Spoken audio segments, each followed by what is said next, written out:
제목은 개역성경 분석이다 이렇게 잡았습니다. 히브리서 4장 12절에 가서 보니까 하나님의 말씀은 살아있고 권능이 있어 양날 달린 어떤 검보다도 예리하여 영과 혼과 및 관절과 골수를 찔러 나누기까지 하며 또 마음의 생각과 의도를 분별하는 분이시다. 이렇게 기록이 되어 있습니다. 그래서 오늘은 살아있고 권능이 있는 사람의 마음의 생각과 의도를 분별하는 이와 같은 하나님의 말씀에 대한 세미나를 여러분과 함께 진행을 하려고 합니다. 오늘 특별히 이제 개역성경 분석이라고 해서 한국에서 가장 많이 쓰이고 있는 개역성경과 또 우리가 지금 사용하고 있는 킹제임스 성경이 어떤 점에서 어떻게 다른가 우리가 이제 살펴보려고 합니다. 그거에 들어가기에 앞서서 잠깐 성경 이슈가 무엇인가 여러분에게 말씀을 드리고 싶습니다. 사람들이 이렇게 이야기를 하는 경우가 많습니다. 성경은 다 같은 거 아닙니까? 도대체 왜 이와 같은 일을 해서 교회 안에 혼란을 일으킨다든지 왜 뭐 바른 게 있다 그러고 뭐 틀린 게 있다 그래서 자꾸 어려움을 가중시키느냐 이와 같은 이야기를 하는 사람도 있습니다. 또 어떤 사람들은 혹시 조금 다르다고 해서 그게 도대체 무슨 상관이 있습니까? 이렇게 이야기하는 또 사람들도 있고 그래서 오늘은 킹제임스 흠정역 성경하고 그 다음에 한글 개역 성경이 어떻게 다른가 한번 구체적으로 성경의 기원부터 시작을 해서 성경의 본문 그리고 실제적으로 이렇게 성경이 다르게 되면 신학적으로 어떠한 내용이 다르게 되는가 우리가 성경을 통해서 한번 살펴보는 그런 시간을 갖도록 하겠습니다. 그래서 또 다른 말로 오늘의 그 주제를 이야기한다고 할 것 같으면 과연 우리 하나님이 성경을 보존하시는가 아니면 하나님이 능력이 전혀 없으셔서 성경이 보존되지 않도록 그냥 방치해 두시는 그와 같은 분이신가 이 사실을 우리가 성경과 여러 가지 역사적인 사실을 통해서 사본의 증거를 통해서 여러분과 함께 생각해 보고자 합니다. 한마디로 지금 우리가 이야기하고 있는 이 성경 문제는 대단히 중요한 문제입니다. 아까 어느 분이 기도했듯이 우리의 생명보다 우리가 가지고 있는 모든 것보다 하나님의 말씀이 더 중요합니다. 그래서 이 성경 문제가 단순히 그냥 넘길 간단한 문제가 아니라 대단히 중요한 문제이기 때문에 우리 믿는 사람들이 조금 더 신경을 쓰고 정신을 집중해서 이 문제가 과연 우리의 생명하고 어떻게 연관이 돼 있고 믿지 않는 이들에게 특별히 복음을 전할 때 이 문제가 어떻게 작용할 수 있는가 우리가 살펴보는 그런 시간을 갖도록 하겠습니다.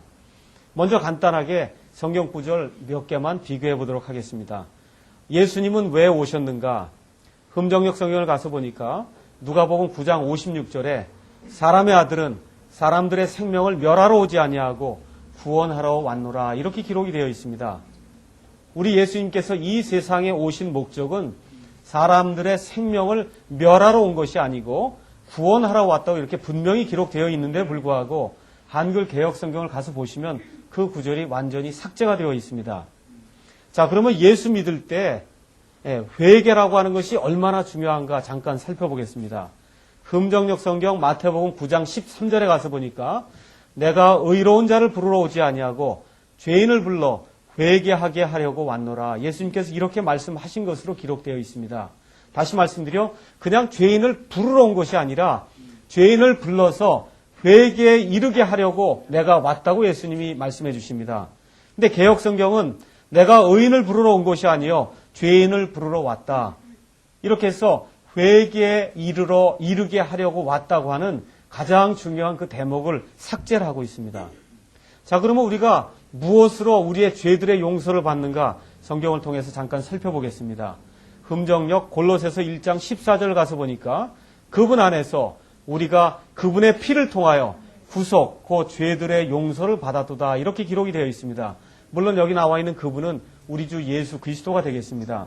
개역 성경은 그 아들 안에서 우리가 구속, 그 죄 사함을 얻었도다 이렇게 기록함으로써 우리를 구원하시고 우리의 죄들을 용서해 주시는 그 근거가 되는 예수님의 피를 삭제하고 있습니다.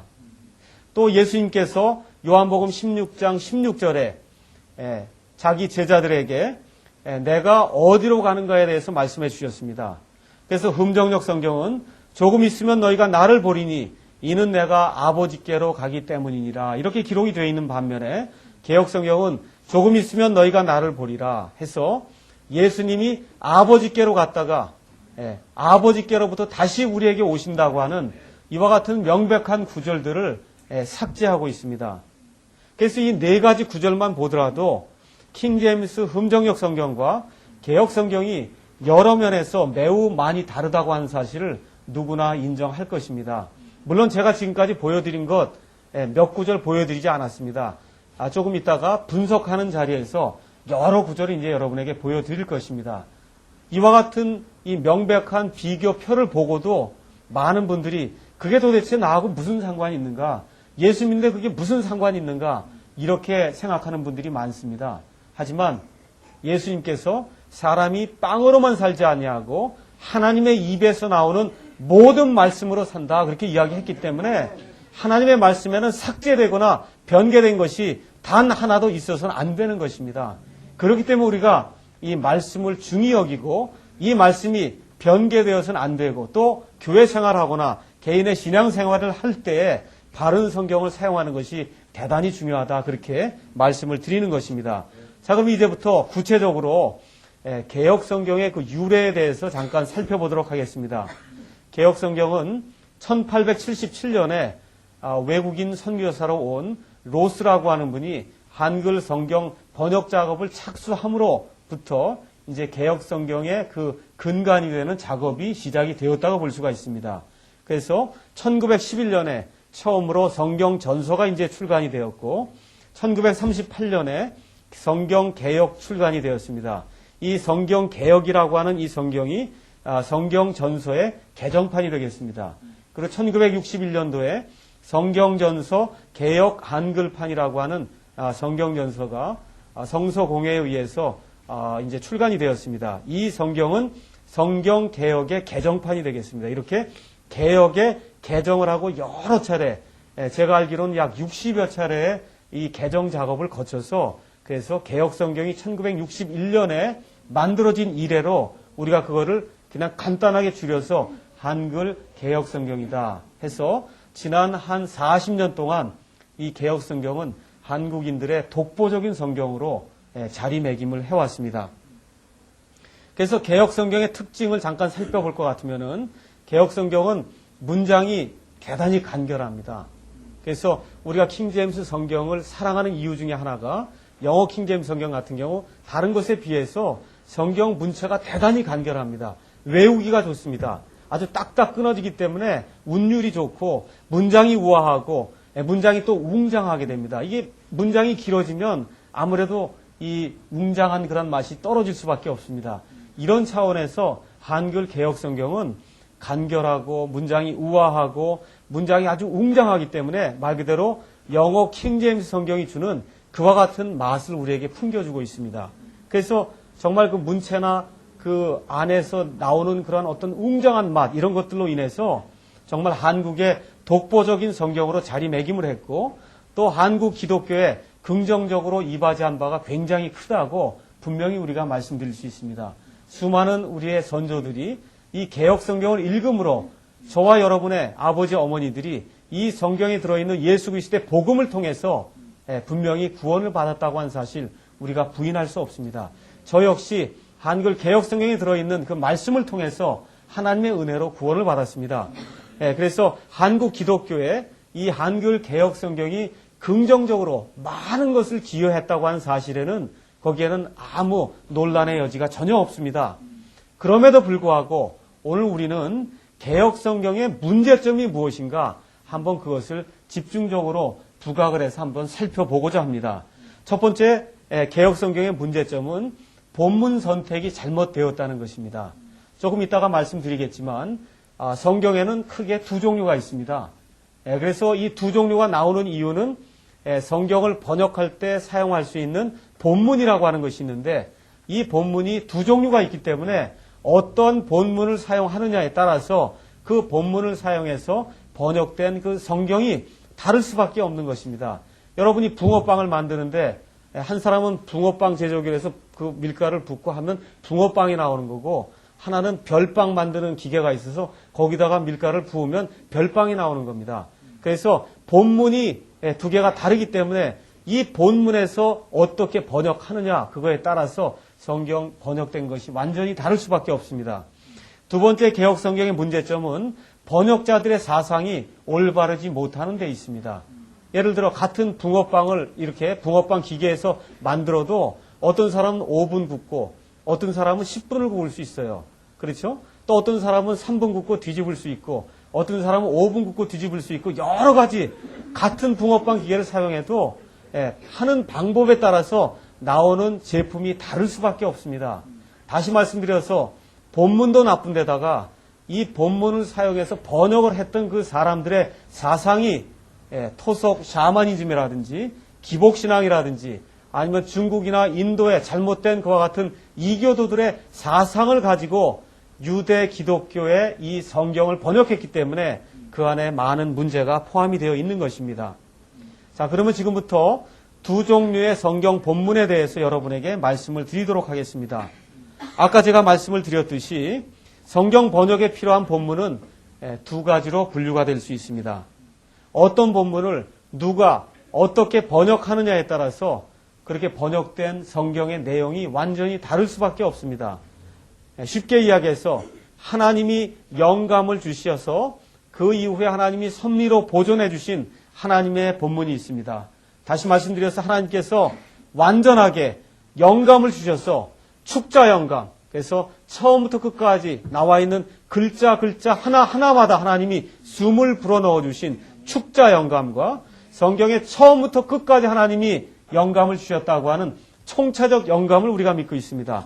이와 같은 그 영감을 받아서 하나님께서 그 이후에 하나님의 사람들을 통해서 완전하게 보존해 주신 그와 같은 하나님의 본문이 있습니다. 바로 이 본문이 유대교를 믿는 유대인들이 구약성경 본문으로 채택한 그런 본문이고 지난 한 2000년 동안 하나님의 순수한 사람들이 목숨을 버리면서까지 지켜주었던 그와 같은 기독교의 본문이라고 할 수가 있습니다. 두 번째 종류는 하나님께서 처음에 완벽하고 완전한 영감으로 주신 이와 같은 말씀을 주었는데 마귀가 하나님의 말씀을 싫어하기 때문에 자기의 사역자들을 사용해서 마귀의 서기관들을 사용해서 성경 말씀을 약 10% 내지 15% 정도를 고쳤습니다. 제가 다시 말씀드리지만 성경이 100% 변개가 되면 어느 누구도 그걸 성경이라고 이야기하지 않을 것입니다. 믿는 사람이라고 하면 그와 같은 성경 결코 사용하지 않을 것입니다. 근데 마귀는 교묘하게 대부분의 틀은 그대로 두고 예수님의 신성이라든가 예수님의 처녀탄생이라든가 사람이 구원받는 도리라든가 이와 같은 그 중요한 대목에 있어서 사람들이 혼동에 빠지도록 그래서 예수 그리스도를 믿고 영생에 이르지 못하도록 하기 위해서 여러 가지 교묘한 술수들을 사용해서 이 마귀가 본문을 이제 변개를 시켰습니다. 이 본문 변개가 다 어디에서 이루어졌냐 하면 한마디로 이야기해서 천주교회에서 이루어졌다. 여러분이 그렇게 보시면 되겠습니다. 그래서 오늘 제가 두 종류의 성경 본문이 있다 말씀드렸는데 한 종류 성경 본문은 기독교 본문이다. 여러분이 그렇게 보시면 되겠고 다른 한 종류 성경 본문은 천주교 본문이다. 그렇게 보시면 되겠습니다. 그래서 기독교 본문하고 천주교 본문하고 지금까지 이렇게 대립을 이루면서 이 시간까지 내려오고 있다고 하는 사실을 여러분이 염두에 두시고 이 세미나의 강의를 들어주시면 좋겠습니다. 그럼 먼저 구약성경 본문을 한번 살펴보도록 하겠습니다. 구약성경 본문은 첫 번째 킹제임스 흠정역 성경의 본문이 된 그와 같은 본문을 가리켜서 우리가 전통 본문이다 아니면 전통 마소라 본문이다 그렇게 이야기를 합니다. 자, 그러면 마소라라고 하는 것이 뭐냐 하면 마소라는 지금부터 약 1500년경, 지금부터 약 2000년경 예수님 이후에 이 히브리 성경을 보존해 준 그와 같은 사람들을 가리켜서 우리가 마소라다 그렇게 이야기를 합니다. 그런데 이 마소라 사본에도 두 종류가 있습니다. 그래서 NIV 아니면 NASB 아니면 심지어 개혁성경을 만든 사람들도 우리는 다 마소라 본문을 사용했습니다. 그렇게 이야기를 하는데 마소라 본문에 두 가지가 있습니다. 그래서 첫 번째 우리가 이야기하는 킹제임스 흠정역 성경의 근간이 된 마소라 본문은 우리가 전통 마소라 본문이다. 그렇게 이야기를 합니다.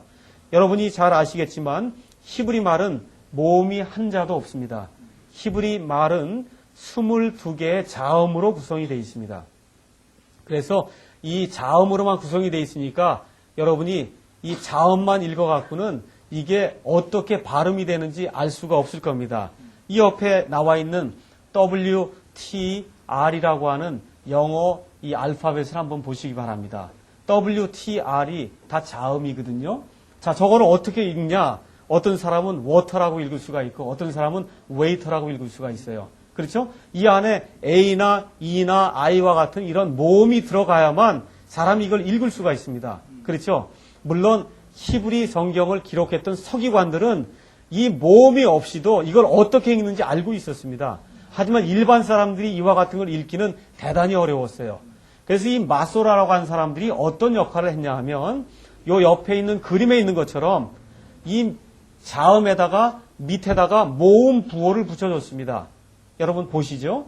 예, 그래서 모음 부호를 붙여줘서 같은 거, 이 드라고 하는 이와 같은 게 이제 발음이 나올 때 어떤 건 대라고 읽기도 하고 어떤 건 다라고 읽기도 하고 어떤 건 대라고 읽기도 하고 어떤 건 디라고 읽기도 하고 이렇게 읽을 수 있는 모음 부호를 이 마소라들이 다 달아준 겁니다. 그래서 이따가 이제 나오겠지만 여호와 하나님 하게 될 때 이 JHWH로 이 여호와 하나님을 자음으로 표현했어요. 그러면 JHWH를 어떻게 읽을 수가 있어요? 읽을 수가 없습니다. 근데 마소라들이 거기다가 뭐라고 적었냐면 이건 지호바, 영어로는 예호바 이렇게 읽을 수 있도록 예자하고 호자하고 해서 예, 그 다음에 오, 그 다음에 아라고 하는 모음 부호를 거기다 달아주었습니다.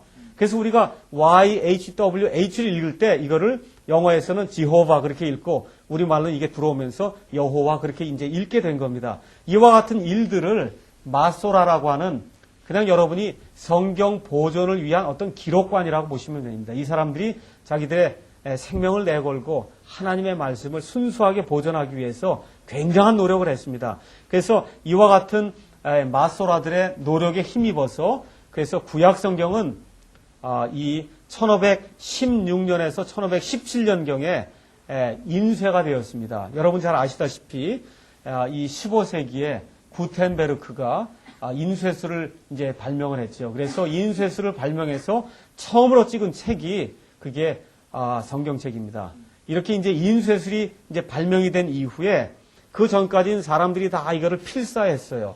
이거를 필사했는데 인쇄가 된 이후에는 드디어 인쇄를 해서 구약 성경도 볼 수가 있게 되었습니다. 그래서 킹 제임스 흠정역 구약 성경 본문으로 채택하게 된 그 히브리어 전통 마소라 본문은 1516년과 1517년에 인쇄가 된 히브리어 성경이 되겠습니다. 자, 그러면 구약 성경 보존 과정을 한번 잠깐 살펴보도록 하겠습니다. 이것은 마소라들도 이와 같이 했고 마소라 이전에 예수님 당시에 서기관이 있었고 여러분이 아시는 에스라도 에스라에서 가서 보시면 서기관으로 기록이 되어 있습니다. 한글 개혁 성경 이걸 잘못 번역해서 학사 에스라 이렇게 번역을 했지만 영어로 가서 보시고 히브리말 가서 보시면 스크라이브로 표현이 돼요. 스크라이브 해서 성경 기록관으로 표현이 되어 있습니다. 그래서 에스라 시대에 이 하나님의 모든 말씀이 구약 성경 말씀이 완전히 지필이 돼서 편집이 다 끝난 상태로 이제 대부분의 학자들이 보고 있습니다.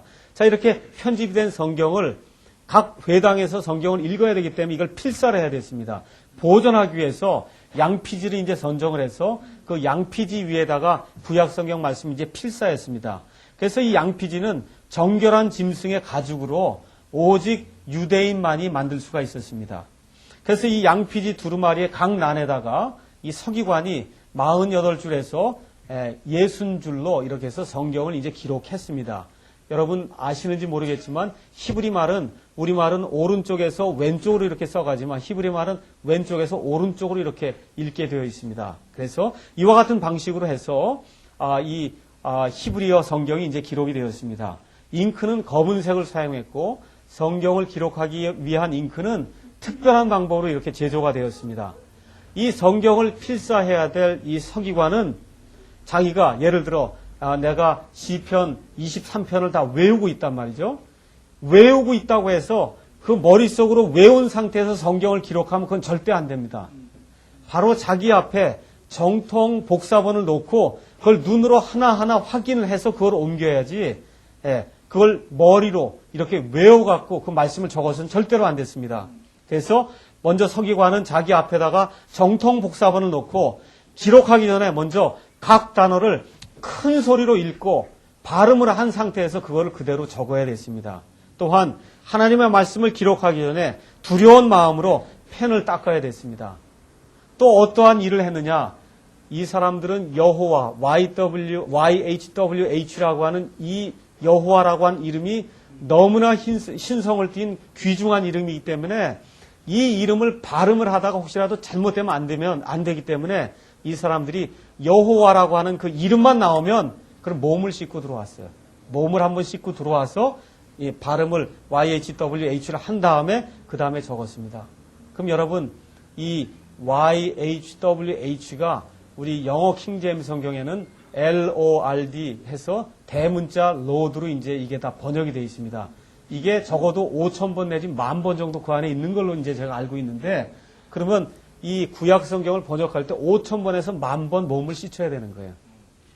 그 다음에 글자의 형태, 글자와 단어 사이의 간격, 펜을 사용하는 방법, 그 다음에 양피지 색깔 등에 대해서도 엄격한 규례들이 있어서 이 서기관들이 반드시 이런 규례들을 지켜야 됐습니다.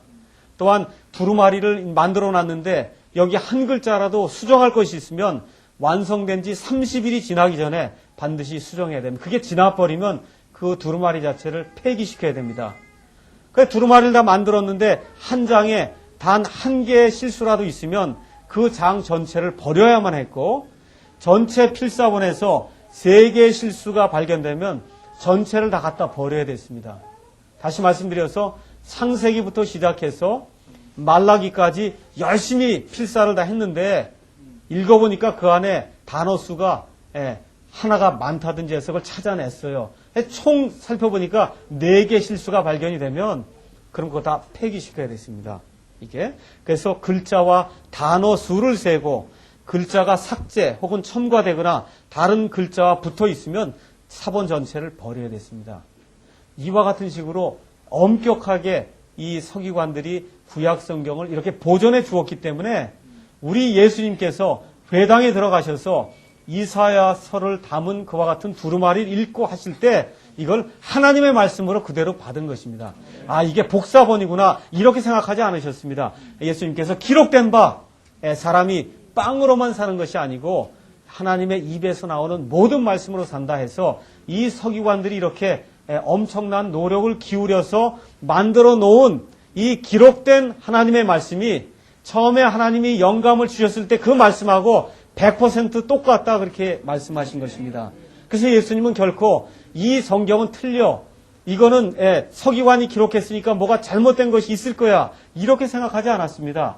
왜 그러냐? 하나님께서 유대인들에게 이와 같은 특권을 주셔서 다른 모든 민족들이 할 수 없는 이 일을 하게 하기 위해서 머리를 비상하게 만들어 주셨고 그렇죠? 또 이 일을 잘하려면 또 돈도 있어야 되기 때문에 돈 버는 방법도 잘 이렇게 터득할 수 있도록 이 유대인들 하나님이 특별한 그와 같은 민족으로 만들어 주신 겁니다.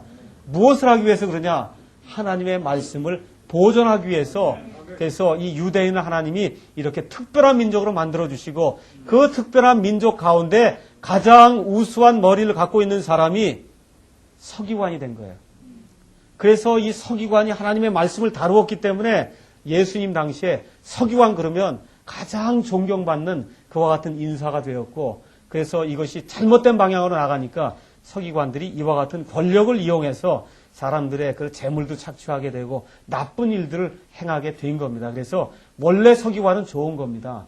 근데 예수님 당시에 서기관들이 타락하기 시작하면서 예수님의 그 엄청난 이 호된 꾸짖음을 받는 그와 같은 존재로 이제 전락하게 된 겁니다. 하지만 많은 서기관들이 좋은 의도로 이와 같은 엄청난 그러한 규례를 가지고 그래서 하나님의 말씀을 보존해 주었기 때문에 지금 이 시간까지도 우리는 이 전통 마소라 본문이 하나님께서 처음 영감을 주셨을 때 그 본문하고 하나도 다른 것이 없다. 저는 그렇게 믿는 것입니다.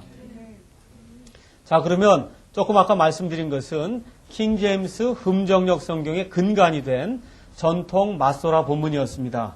그러면 수정 마소라 본문에 대해서 잠깐 말씀드리겠습니다. 1900년도가 되기 전까지 이 영국에도 이제 개혁 성경이 있었습니다. 1881년도에 개혁 성경이 나왔는데 이 개혁 성경이 말 그대로 킹제임스 성경을 개혁한 겁니다. 이게 그래서 영국에 개혁 성경이 있었고 여러 사람들이 성경을 다시 내야 되겠다 그러고 인본주의적 그런 발상을 가지고 하나님의 말씀을 변개시키려고 노력했지만 구약 성경 본문에 대해서 의심을 제기하는 그와 같은 사람들은 거의 없었습니다.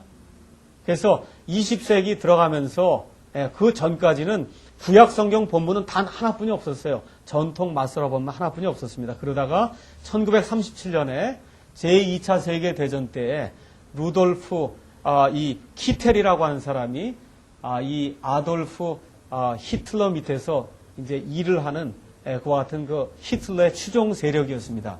근데 이 사람이 이 유대인들을 굉장히 미워했거든요.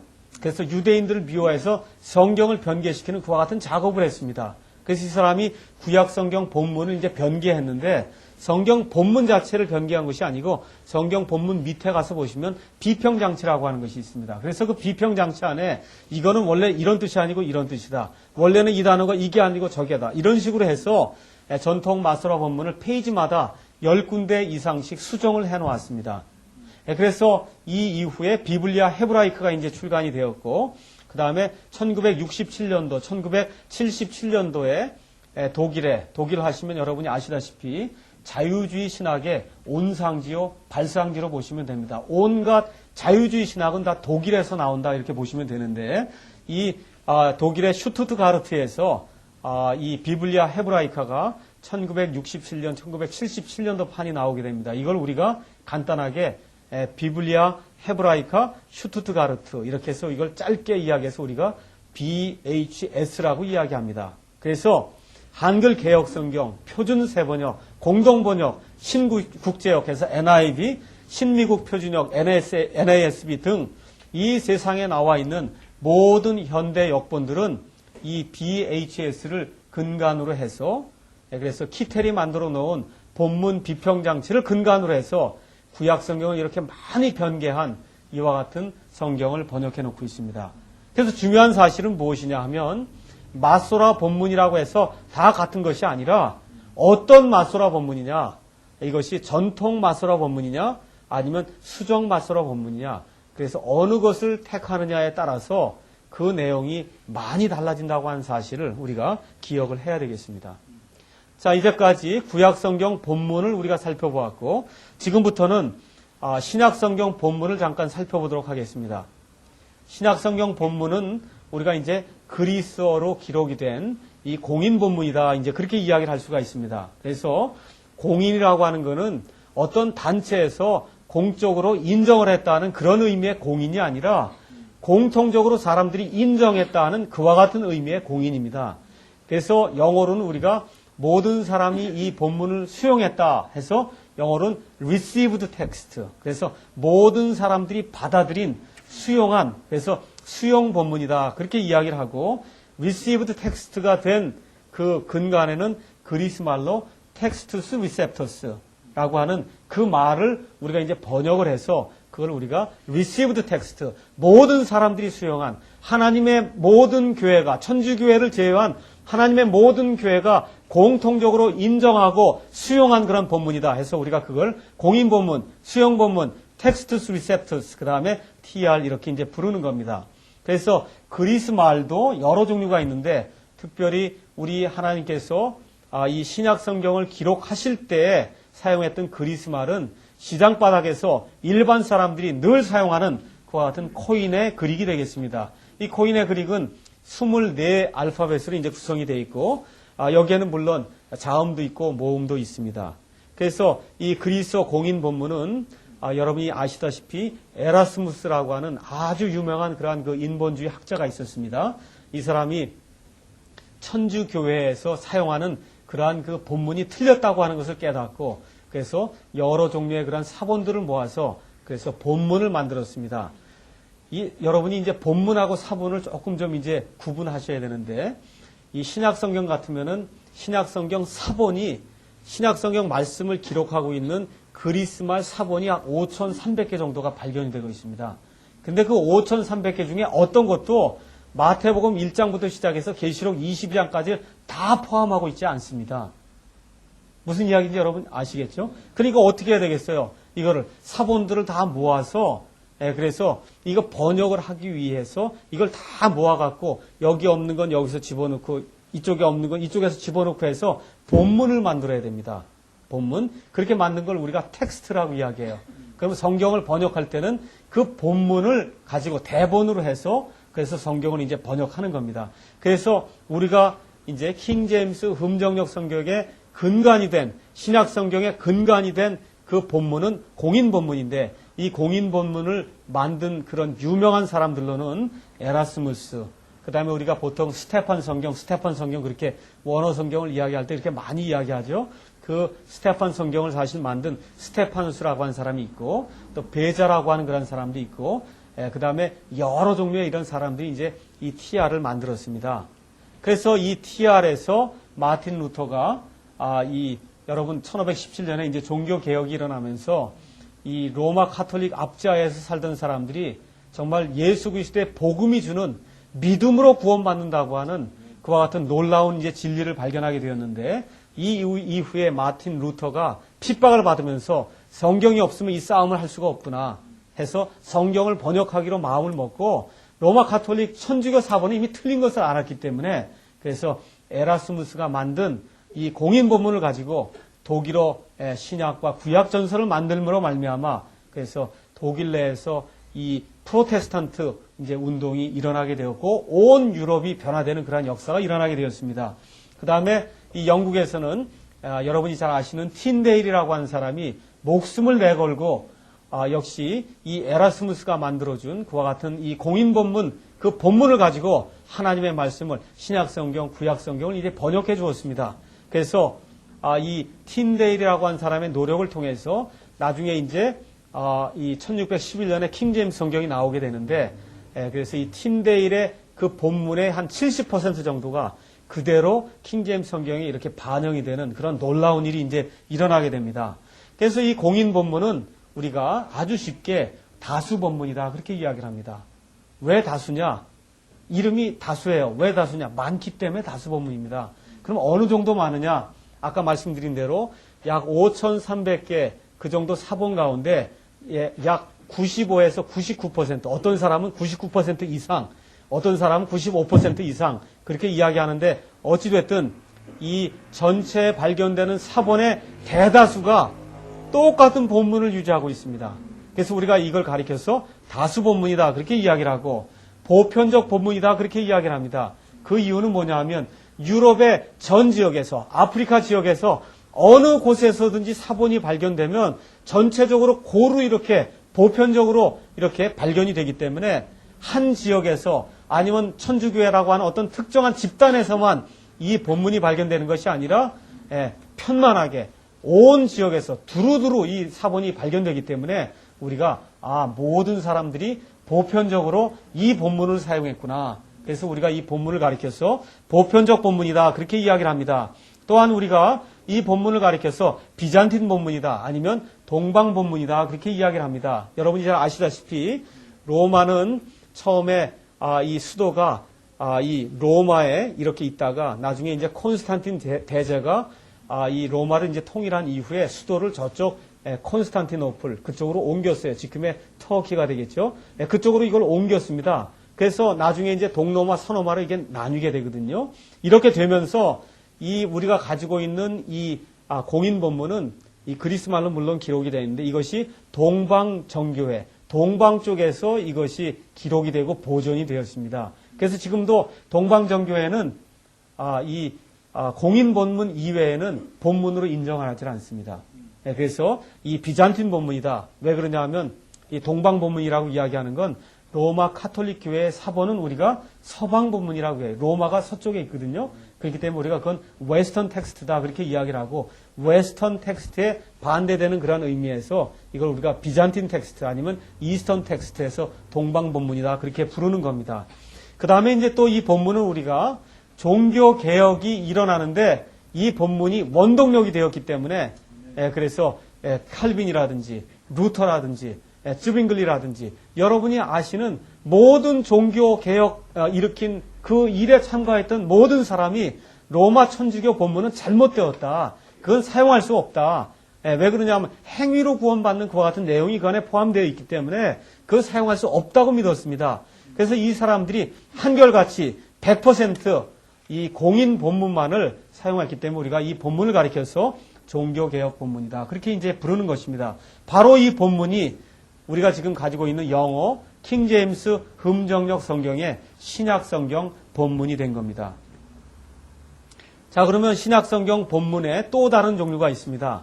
그것은 뭐냐 하면 소수 본문이 되겠습니다. 그래서 소수 본문은 전체 사본의 약 1 내지 5% 정도를 차지하고 있습니다. 이 소수 본문이 몇 개 되지 않는데 그 중에서 가장 유명한 것이 바티칸 사본하고 시내 사본이에요. 여러분 바티칸 사본 하니까 뭐하고 연관이 되어 있습니까? 로마 카톨릭 교회 어디에 있었던 거예요? 바티칸 사본은 바티칸 시에 그렇죠? 그 바티칸 시의 도서관에 로마 카톨릭 도서관 안에 아무도 보지 않기 때문에 그 안에 그냥 곱게 이렇게 보존이 되어 있는 그와 같은 사본이 되겠습니다. 아무도 보지 않으니까 그러니까 깨끗하죠. 그렇죠? 그렇게 보존이 된 겁니다. 이것이 또 시내 사본은 어디서 발견이 됐냐 하면 말 그대로 시내산에서 발견이 됐어요. 그래서 시내 사본이에요. 시내산은 어디에서 발견됐냐 하면 동방정교회 이 수도승들이 사는 그와 같은 수도원이 있었는데 그 수도원에서 수도승들이 이 쓰레기 더미에 이 시내 사본을 던져놓고 막 태우려고 하는 그 순간에 티센도르프라고 하는 사람이 이걸 발견했습니다. 그래서 쓰레기 더미에 있던 아무도 것들도 보지 않았어요. 왜? 볼 게 없거든요. 그 내용이. 그래서 아무도 보지 않는 그와 같은 거 만들어 놓고 찾아낸 다음에 이게 가장 좋다. 이제 그렇게 이야기하면서 이제 바티칸 사본하고 시내 사본이 이 세상의 모습을 이제 드러나게 된 것입니다. 자, 그래서 이 일로 이제 유명한 사람을 두 사람을 우리가 꼽을 수가 있습니다. 1881년도에 영국 성공회에 웨스코트하고 호르트라고 하는 박사들이 있었습니다. 그래서 이 사람들이 킹제임스 흠정역 성경이 잘못되었다고 하는 그와 같은 로마 카톨릭 사상에 이제 젖어갔고 그래서 공인 본문을 무려 5,604군데나 수정을 하게 되었습니다. 그래서 그리스어 수정 본문을 만들었습니다. 그래서 영어로는 우리가 revised text다 그렇게 이야기를 하고 또 비평 본문이다 해서 critical text다 그렇게 이야기를 합니다. 그래서 우리가 아까 이야기한 received text, textus receptus 이런 것이 있고 우리가 이거를 비평하기 위해서 만들어진 본문이다 해서 critical text다 이제 그렇게 이야기를 합니다. 그래서 공인 본문에서 변개한 단어가 9,970개입니다. 그럼 이게 어느 정도냐 하면 신약 성경 본문에 나오는 총 단어 수가 14만 521개가 되는데 그거의 약 5% 정도가 되는 겁니다. 그래서 성경을 마구잡이로 삭제를 했습니다. 이 사람들이. 어느 정도 삭제를 했냐 하면 신약 성경에서 베드로 전서하고 베드로 후서가 없어질 만큼의 양을 삭제를 해서 없앴어요. 그래서 여러분이 개혁 성경이나 NIV 같은 걸 읽게 되면 그러면 베드로 전서 후서만큼 짧은 성경을 읽게 되는 것. 물론 짧을 뿐만 아니라 그 안에 내용 변개된 것도 굉장히 많지만 일단은 성경이 굉장히 이제 짧다고 하는 겁니다. 자, 이렇게 해서 이제 웨스코트하고 호르트가 이제 본문을 변개했고 그 이후에 1898년도에 네슬레라고 하는 사람이 그리스어 신약성경 본문을 만들었습니다. 그래서 우리가 이제 신약성경 본문 이 자유주의 신학교에서 이야기하면 꼭 네슬레 알란드, 한국에서는 그냥 네슬 알란 그렇게 이야기를 하죠. 그래서 네슬레 알란드 본문이 이제 하나가 있고 이게 유명한 그런 본문이에요. 또 하나가 성서공회 해서 연합 성서공회, 유나이티드 바이블 소사이어티에서 연합 성서공회가 있습니다. 그 성서공회 본문 두 가지가 있다. 여러분이 그렇게 보시면 되겠습니다. 그래서 이 네슬레가 그리스어 신약성경 본문을 만들 때 티센도르프의 제8판은 바로 티센도르프가 시내사본을 발견한 사람이니까 시내사본의 내용을 다 이제 참작을 하고 그 다음에 이 위마우스의 3판을 이제 합쳐갖고 그래서 네슬레 그리스어 신약성경이 나오는데 그게 10판, 20판 해서 지금 아마 27판인가 지금 나와 있는 걸로 그렇게 이제 알고 있어요. 엄청나게 지금 계속해서 바뀌고 있어요. 왜 바뀌느냐? 이런 일들을 하는 사람들은 하나님이 성경 본문을 보존할 능력이 없다는 거예요. 그러니까 우리가 하나님을 대신해서 하나님이 잃어버린 본문을 우리가 찾아줘야 된다는 겁니다. 여러분 이해하시겠어요? 본문 비평하는 사람들의 근본적인 철학이 뭐냐? 하나님이 본문을 보존할 능력이 없기 때문에 시대를 이렇게 타고 오면서 하나님의 본문이 상실되었다는 겁니다. 지금까지 하나님 보존하지 않았다는 거예요. 그러니까 우리 머리 좋은 학자들이 하나님이 잃어버린 그 본문을 우리가 이 모든 걸 다 총동원해서 그래서 찾아내야 된다. 이게 본문 비평의 근본적인 철학입니다. 여기엔 끝이 없어요. 끝이 없어요. 계속해서 10판 나왔다. 좀 이따 11판 나왔다. 12판 나왔다. 앞으로 100판까지 더 이상 나올 겁니다. 왜 그래요? 사람마다 다 다릅니다. 그렇죠? 네슬레 죽은 다음에 또 알란드가 얼마 전에 죽었는데 알란드 죽고 나면 또 다른 판이 나오고 다른 판이 나올 수밖에 없어요. 왜 그렇습니까? 하나님이 보존해 주신 본문을 믿지 않고 인본주의 철학에 심취해서 내 힘으로 이 모든 것을 복원할 수 있다는 거예요. 우리는 복원을 믿지 않습니다. 우리는 하나님의 보존을 믿습니다. 네, 그래서 이 네슬레, 알란드 아니면 연합성서공회 여기서 만들어 놓은 이 수정 그리스어 본문, 바로 이 본문이 킹제임스 성경을 제외한 모든 현대 역본의 근간이 되는 그와 같은 본문으로 보시면 되겠습니다. 자, 이 그림을 한번 보시기 바랍니다. 아까 제가 말씀드린 대로 이 티센도르프라고 하는 사람이 시내산 이 성 캐서린 이 수도원에 갔다가 쓰레기 더미를 가서 보니까 거기에 시내사본 두루마리가 있는 거예요. 그래서 가서 보니까 이 그림에 가서 보세요. 여기가 뭐냐 하면 마가복음 16장 여러분이 잘 아시는 12구절 그렇죠? 16장 맨 끝부분에 나와 있는 12구절 있죠? 여기 가서 보세요. 다 지웠죠? 여기 분명히 지워져 있어요. 여기 가서 보시면은 제가 이렇게 마크를 해왔는데 이렇게 지워놨어요. 이 마가복음 16장 맨 뒤에 12구절은 성경에 없었다는 거예요. 이게. 그래서 개혁성경이라든지 표준세변역이라든지 아니면 NIV라든지 가서 보면 이제 어쩔 수 없이 거기다 적어놓고 저 밑에 가서 보면 원래 사본에는 없는 것으로 추정된 왜 그렇습니까? 여기 신해사본에 없기 때문에 그런 거예요. 신해사본에 바로 이와 같은 일을 아주 담대하게 이렇게 그 양피지 이와 같은 거 지금 양피지 벨럼이라고 하는 그 양피지 위에다가 이걸 기록한 건데 이 위에다 그냥 완전히 삭제를 해버렸습니다. 이와 같은 일들이 실제로 일어나게 된 겁니다. 자, 그러면 도대체 왜 이런 일들이 발생하게 되었는가 여러분에게 말씀을 드리도록 하겠습니다. 그래서 이거는 간단하게 두 도시 이야기다. 그렇게 여러분에게 말씀을 드리도록 하겠습니다. 이 그림을 지도를 여러분이 가서 보시면 이 지도가 이제 지중해를 보여주고 지중해 연안의 여러 도시들을 지금 보여주고 있습니다. 이 도시들 가운데 이렇게 파란색으로 제가 세 군데 도시를 이렇게 찍어 놨습니다. 맨 위에 지중해 키프로스 옆에 가서 보시면 안디옥이라고 하는 그러한 도시가 있고 안디옥 밑으로 쭉 이 지중해를 따라서 내려오면 이 지중해가 성경의 대해로 표현이 된 그 바다입니다. 대해. 여러분 아시죠? 대해. 큰 바다.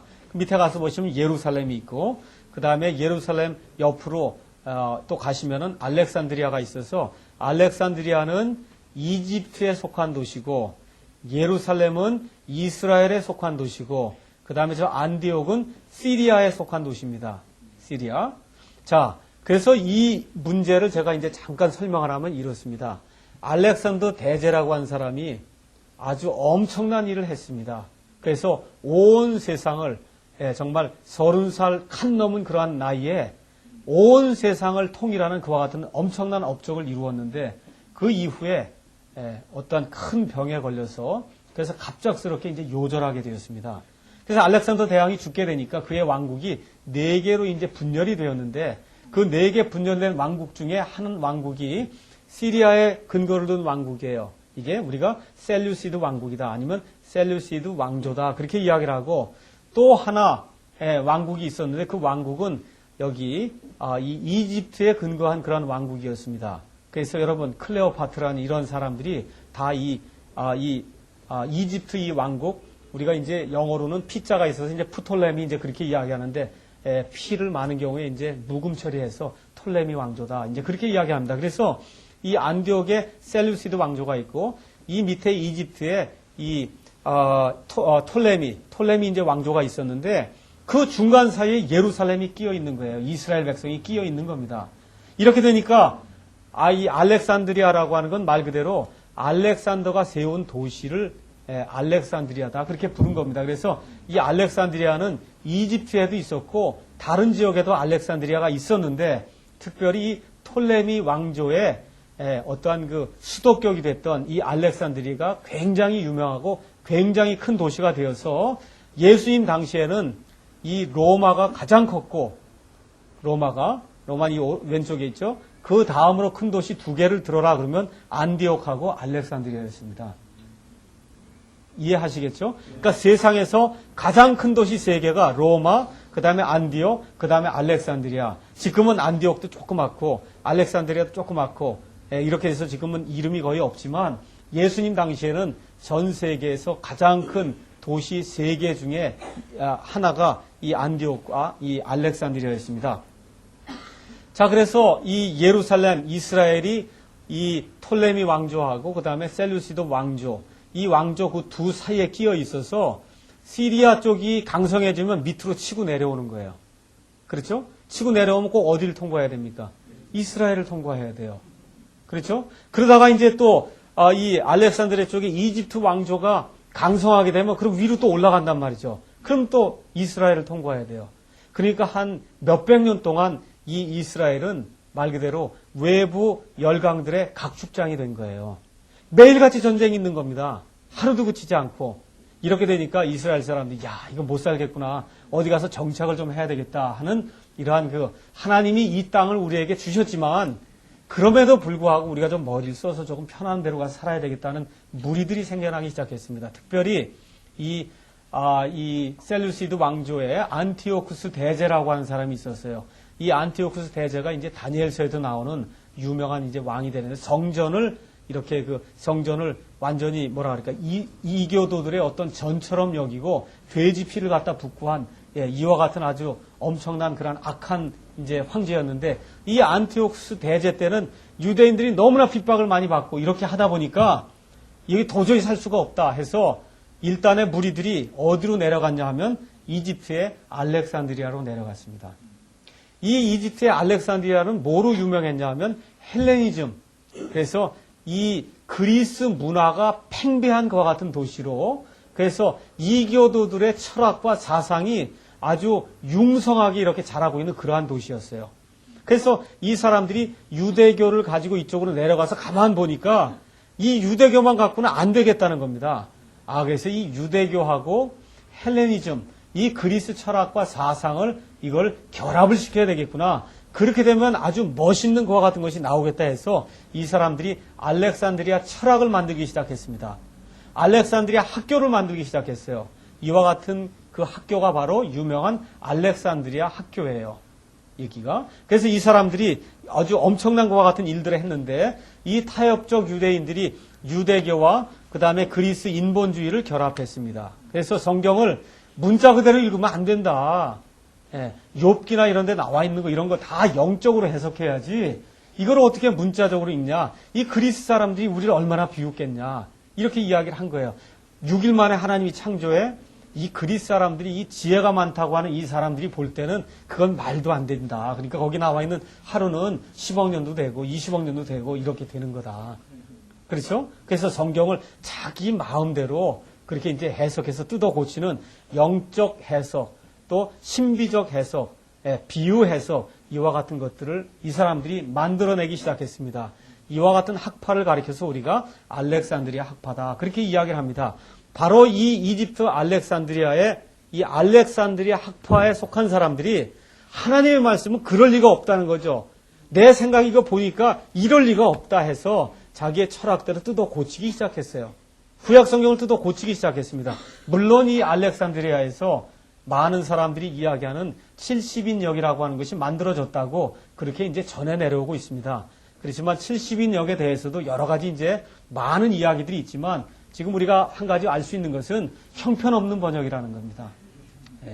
뭐 그게 예수님 전에 있었냐 없었냐 이거에 대해서는 여러 가지 이제 논란이 있지만 한 가지 확실한 건 아주 형편없는 번역이에요. 이것이.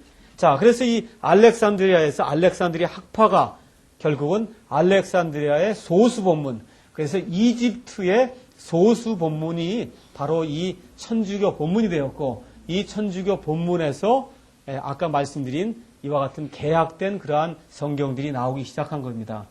그 다음에 이제 두 번째 도시가 안디옥이 되겠는데, 안디옥은 주후 1세기경에 로마 다음 가는 아주 큰 도시였습니다. 그래서 이 안디옥을 가서 보면 안디옥은 이게 동방과 서방의 무역로, 그 무역로 그 아주 요충지에 이 안디옥이 위치하고 있었어요. 그렇기 때문에 동방 서방 사람들이 교역을 하기 위해서 안디옥을 반드시 지나야 되는 거예요. 그래서 예수님께서 이제 승천하신 이후에 예루살렘을 신약교회의 본거지로 삼지 않고 어디를 본거지로 삼았습니까? 안디옥을 본거지로 삼으셨어요. 왜 그러냐? 세상에 복음이 선포돼야 되기 때문에 이 복음의 전진기지가 사람들이 많이 다니고 무역하고 하는 그와 같은 데가 돼야 되겠다 해서 이 안디옥 교회에서 사울과 이 바나바를 파송하는 그와 같은 일이 생기고, 그렇죠? 그 다음에 안디옥에서 믿는 사람들이 처음으로 그리스도인이라고 하는 그러한 호칭을 이제 받게 되고, 그래서 사도 바울의 많은 서신들이 이 안디옥에서 이제 기록이 되고, 또 안디옥 교회에서 필사가 되고, 그렇게 했다고 하는 그런 정황들이 이제 많이 있는 것입니다. 그래서 이 시리아 안디옥은 여러분 이 성경을 가서 보시면은 아주 좋은 곳으로 이제 나와 있습니다. 그래서 이방인들의 복음 사역을 위해서 가장 크게 기여한 곳으로 우리가 이 안디옥을 들 수가 있습니다. 그래서 바로 이 시리아의 안디옥에서 나온 이 본문, 바로 이 본문이 다수 본문, 동방 본문, 그 다음에 보편적 본문이 되어서 킹 제임스 흠정역 성경의 근간이 된 것이다. 그렇게 보면 되겠습니다. 잠깐 쉬었다 하겠습니다.